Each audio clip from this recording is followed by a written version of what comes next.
तो welcome at allrounder civil engineer training centre.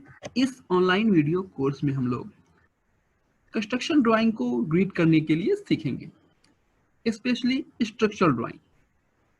Building का structure का मतलब होता है बिल्डिंग का foundation, column, slab, beam, staircase, retaining wall. इन सारी चीज़ों को बिल्डिंग का स्ट्रक्चर कहा जाता है। तो स्ट्रक्चरल ड्राइंग में बिल्डिंग के इन्हीं कंपोनेंट्स की डिटेलिंग दी जाती है। आपके स्ट्रक्चर का डायमेंशन बताया जाता है, उसमें यूज होने वाले रेनफोर्समेंट का डिटेलिंग होता है, कंक्रीट का डिटेलिंग होता है, उसके सेक्शन को काट करके दिखाया जाता है, अंदर की डिटेलिंग दिखाई जाती है। तो ये सारा चीज स्ट्रक्चरल ड्राइंग में मेंशन होता है। ठीक है,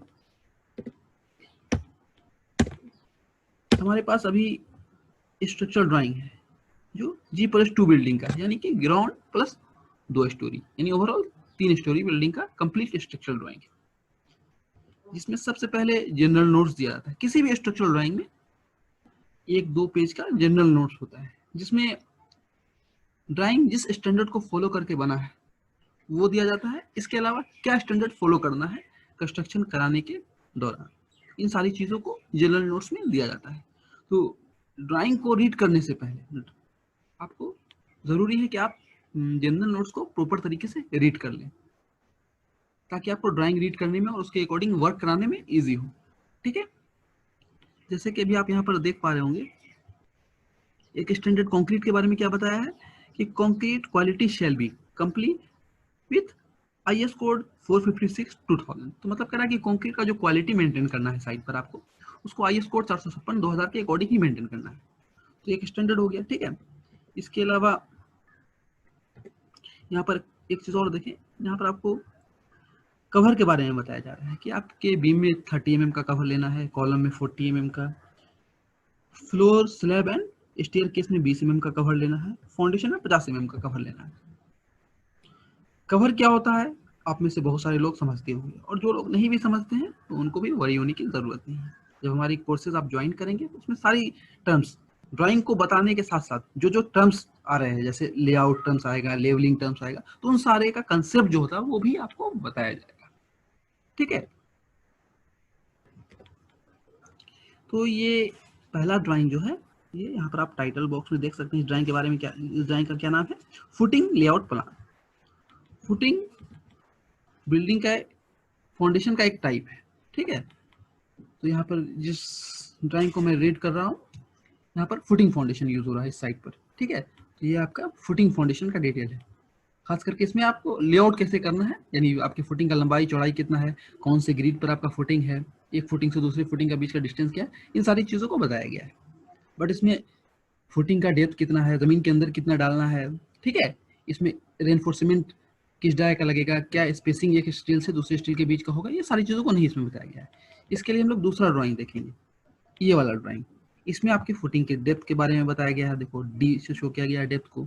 ठीक है, और इसमें रेनफोर्समेंट किस तरह से लग रहा है इसको यहाँ पर बताया गया है।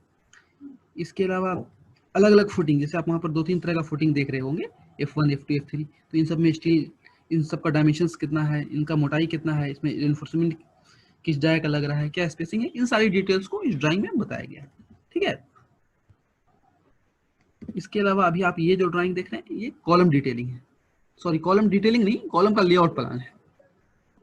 ठीक है, इसके अलावा ये जो ड्राइंग देख रहे हैं आप, इसमें कॉलम डिटेलिंग है, यानी कि कॉलम में स्टील वगैरह किस डाय का लग रहा है, कितने नंबर्स ऑफ स्टील लग रहे हैं, कॉलम का डायमेंशंस क्या है, ये सारी चीज़ों को इसमें बताया गया है। ठीक है, सेक्शन और शेड्यूल में। और यहाँ पर आपको कॉलम के स्टील को कहाँ पर लैपिंग कराना है, कहाँ पर स्टीरअप का स्पेसिंग कम रखना है, कहाँ ज़्यादा रखना है, इन सारी चीज़ों को यहाँ पर बताया गया। और लैपिंग, लैपिंग मतलब कि स्प्लाइसिंग जो यहाँ पर दिखाया दे रहा है ना, स्प्लाइसिंग का मतलब ही होता है लैपिंग। तो किस रेनफोर्समेंट को कहाँ पर लैपिंग कराना है और कहाँ पर लैपिंग नहीं कराना है, इन सारी चीज़ों को यहाँ पर बताया गया। ठीक है, जैसे कि ये भी सेम ही है, इसमें भी आपको कॉलम में लैपिंग कहाँ कराना है कहाँ नहीं कराना, वो चीज़ों को दिखाया गया है। जैसे आप देख सकते हैं यहाँ पर स्प्लाइसिंग जोन है। ठीक है, यहाँ पर आपका नॉन स्प्लाइसिंग जोन दिखाई दे रहा है कि मतलब बीम से 900 mm नीचे तक इस जोन में आप लैपिंग नहीं कर सकते हैं, तो इस जोन को क्या कहा जा रहा है? Non splicing zone. तो इन सारी चीज़ों को बताया गया है। यहाँ पर आपके बीम में यूज होने वाले टाइज के बारे की डिटेलिंग दी गई है कि टाइज का हुक का डायमेंशन कितना होगा, कितने डिग्री पर बेंड करेगा, इन सारी चीज़ों को बताया गया है। डेवलपमेंट लेंथ के बारे में यहाँ पर बताया गया है। इन सारे टर्म्स को आप लोग आगे समझेंगे, ठीक है। यहाँ पर बीम के स्टील को किस जगह पर लैपिंग कराना है इसके बारे में बताया गया है, ठीक है।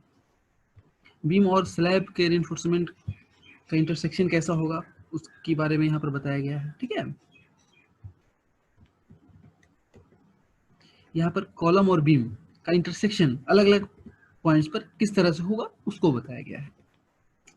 यह आपका प्लेन बीम लेआउट प्लान है, यानी प्लेन बीम का लेआउट कैसे करते हैं उसके बारे में यहाँ पर बताया गया है, ठीक है।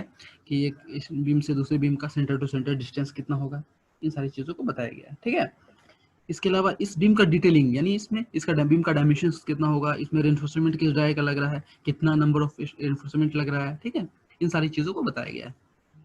इसके अलावा प्लेन बीम के बाद फर्स्ट फ्लोर की बीम के बारे में यहाँ पर बताया गया, उसका लेआउट प्लान है ये, उस बीम का डिटेलिंग है ये आपका second floor beam layout plan है, सेकंड फ्लोर के बीम की डिटेलिंग है यहाँ पर। लास्ट रूफ बीम का लेआउट प्लान है, और फिर ये रूफ बीम की डिटेलिंग। ये लिंटल की डिटेलिंग, लिंटल यानी कि जहाँ भी डोर या विंडोज होता है उसके ऊपर लिंटल प्रोवाइड करते हैं, तो उसकी डिटेलिंग इस ड्राइंग में दी गई है। ये आपका प्रोजेक्टेड वॉल है। प्रोजेक्टेड वॉल आप में से बहुत सारे लोगों ने प्रोजेक्टेड वॉल का नाम नहीं सुना होगा, रेयरली यूज होता है, तो इसके बारे में यहाँ पर बताया गया है। जब आप कोर्स ज्वाइन करेंगे तो उसमें इसके बारे में डिटेलिंग दी जाएगी, आपको बताई जाएगी, ठीक है। उसको प्रोजेक्टेड वॉल का एलिवेशन दिखाया गया, एलिवेशन सेक्शन। ये आपको स्लैब का मतलब स्लैब की डिटेलिंग दी गई है इसमें। यहाँ पर आप इसके टाइटल बॉक्स में देख सकते हैं स्लैब लेआउट प्लान, ठीक है। यहाँ पर इस तरह का जो सिंबल देख रहे हैं आप, इसका मतलब बताओ ये 2 वे स्लैब है। सारा जो स्लैब है वो 2 वे स्लैब है। स्लैब का ये बॉटम रेनफोर्समेंट बताया जा रहा है, स्लैब का ये टॉप रेनफोर्समेंट बताया जा रहा है ना। स्लैब का सेक्शन मतलब बीच से कट करके कैसा दिखेगा, वो सारी चीजों को यहाँ पर बताया गया है।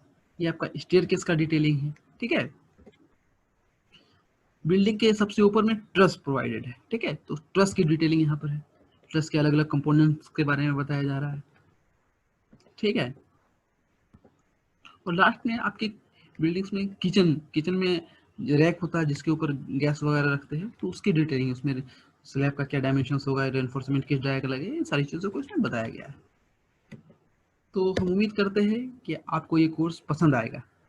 जब आप ये कोर्स ज्वाइन करेंगे तो डेफिनेटली आप कंस्ट्रक्शन ड्राइंग को प्रॉपर तरीके से रीड करने के लिए सीख जाएंगे। अगर आप कंस्ट्रक्शन ड्राइंग रीडिंग स्किल को सीखना चाहते हैं, जो कि काफ़ी इम्पोर्टेंट है सिविल साइट इंजीनियर के लिए, क्वांटिटी सर्वेयर के लिए और बिल्डिंग इंजीनियर के लिए, तो हमारे फुल कोर्स का लिंक आपको वीडियो डिस्क्रिप्शन में मिल जाएगा। मिलते हैं नेक्स्ट वीडियो में, तब तक के लिए बाय, टेक केयर।